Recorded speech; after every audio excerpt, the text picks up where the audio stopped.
Welcome back to the final installment of our dinghy build series. Hope you enjoy. Remember to give us a thumbs up, leave a comment down below, and please subscribe if you haven't already.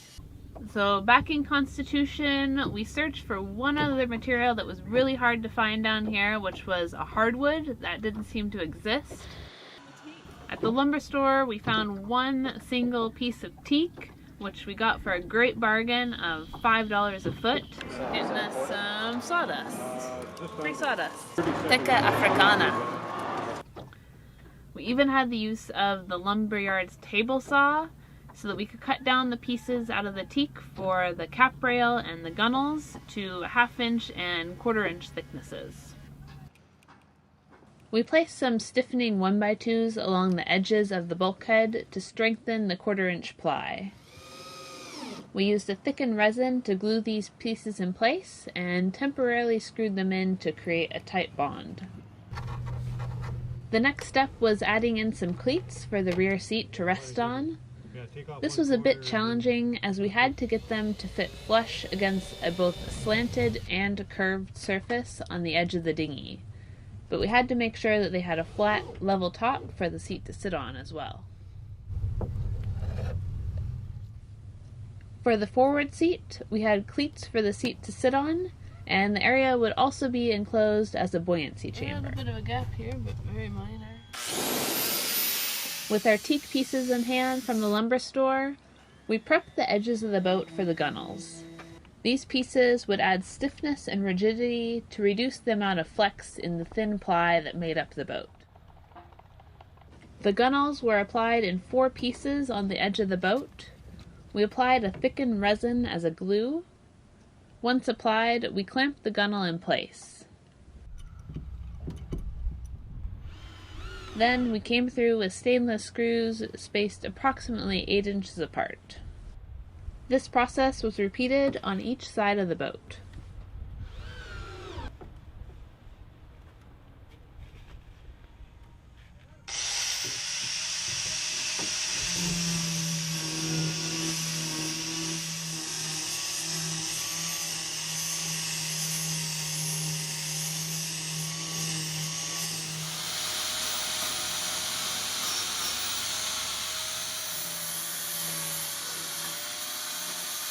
With the gunnels in place, this stiffened things greatly and really provided the rigidity on the hull that we wanted.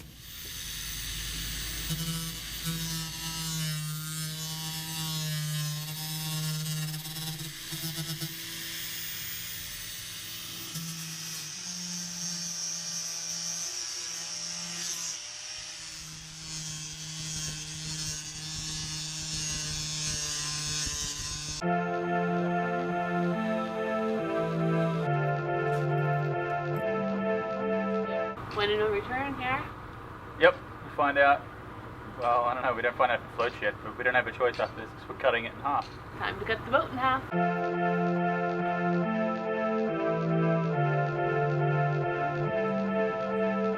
Served special home-cooked muffins by Naomi. Right before we had to make our fateful cut down the middle. We had no option now. This dinghy was too big at 10.5 feet long. It would not fit on Varuna in its current state. A slow, steady cut with a hand saw is what we needed so that we didn't go too far astray and cut into the very important bulkhead. Ready, set, go!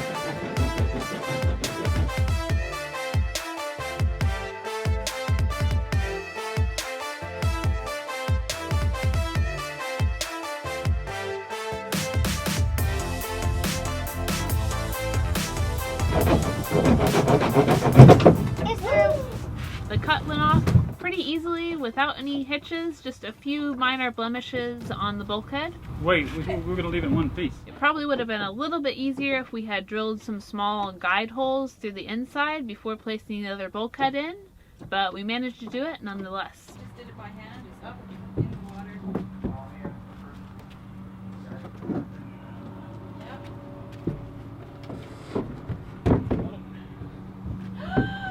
Look at that!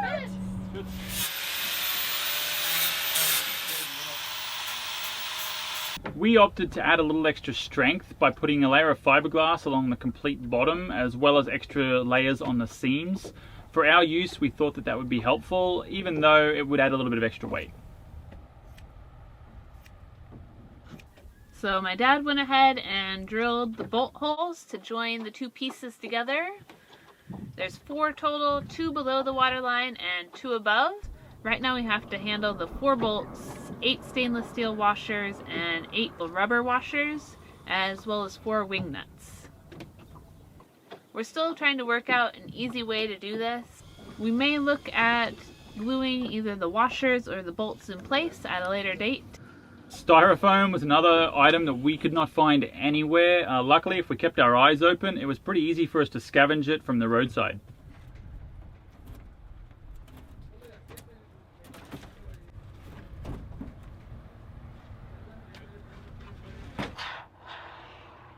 The forward seat and buoyancy chamber received some extra support cleats and was bulked out with styrofoam and spray foam before being sealed.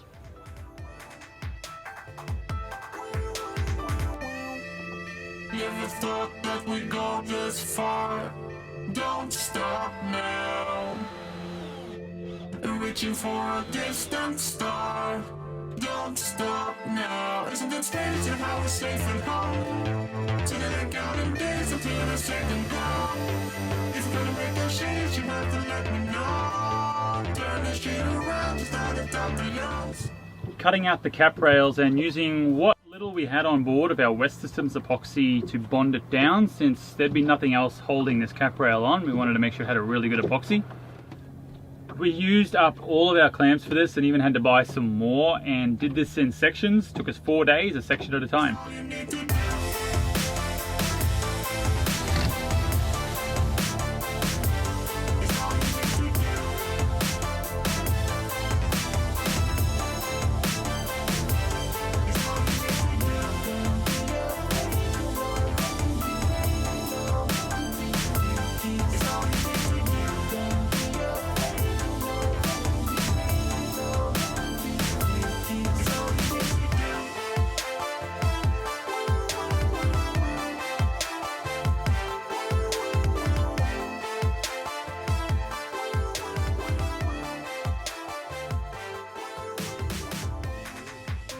For the transom gussets, we opted to use some of the extra teak that we had purchased instead of the recommended 1/4 inch ply. This would add a lot more strength and would also be the point where we would attach a line to hoist the dinghy on board.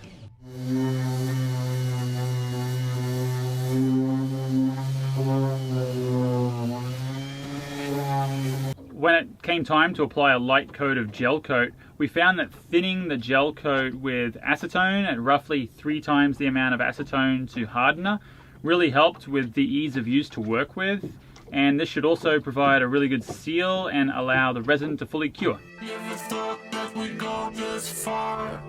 Don't stop now. Reaching for a distant star. Don't stop now. Isn't it strange how we're safe and home? So the hardest part about the whole process really was the work environment.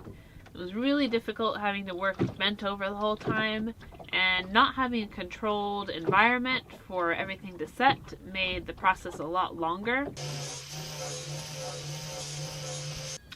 Sanding and grinding the fiberglass was my least favorite job. It left me feeling itchy head to toe going home at the end of the day. And this one isn't anything?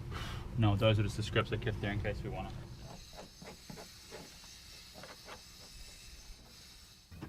We added some closed cell foam at the aft section for some buoyancy underneath the seat. We laid this out and then cut a V in it so that the bow could nest up there.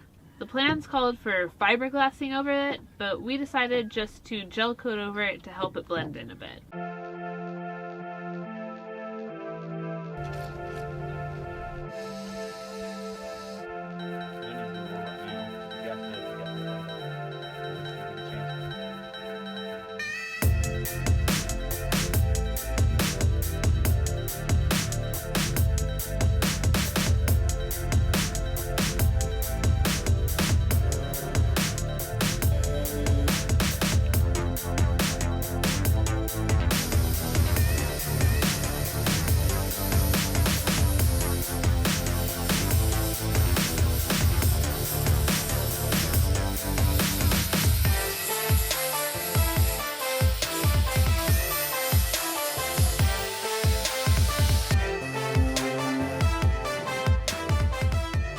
As we've said in the past, our fiberglassing skills are pretty lackluster. What we do know, we've learnt from like reading stuff or from watching videos online, especially Boatworks Today. He's an awesome bloke with lots of really helpful and useful videos, and we learned a lot from there.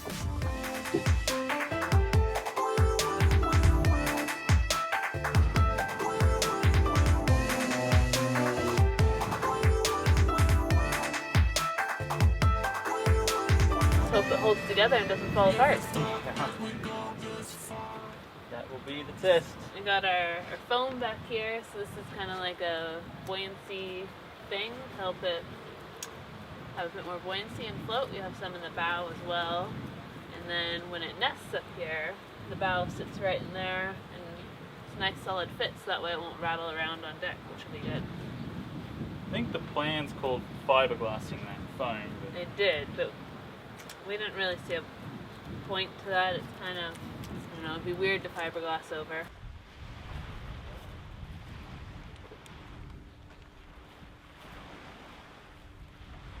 with nothing left, it was time to test out our labour of love. Well, we did have one last hiccup. We came to find that our oar locks would not fit in our oar lock sleeves, and we chose to mount our oar lock sleeves upside down to give us a little extra height, but they didn't fit in on either side. The local dock workers really wanted to see the project finish and us be successful, so they came down to the water and offered us their big Dremel and vice grip so that we could grind down the shaft to make it fit in the sleeve. Yay! We have oar locks now. Now let's go try it. Gracias. Project finished. Woohoo! Well, we have a few final touches to do, but nothing that's super important right now. They can wait for a later time. Right now, we want to enjoy this beautiful place and get out on the water and try out our new dinghy. Thank you so much for watching, guys. If you would like to become a patron and support the making of these videos, or become a subscriber so you don't miss out on anything that we have, be sure and check out the links down below. And please leave us any comments below. We'll try and answer them when we can. This was a really great project that we're happy is finished, but it was really enjoyable and we learned a lot. So until next time, Adios. cheers!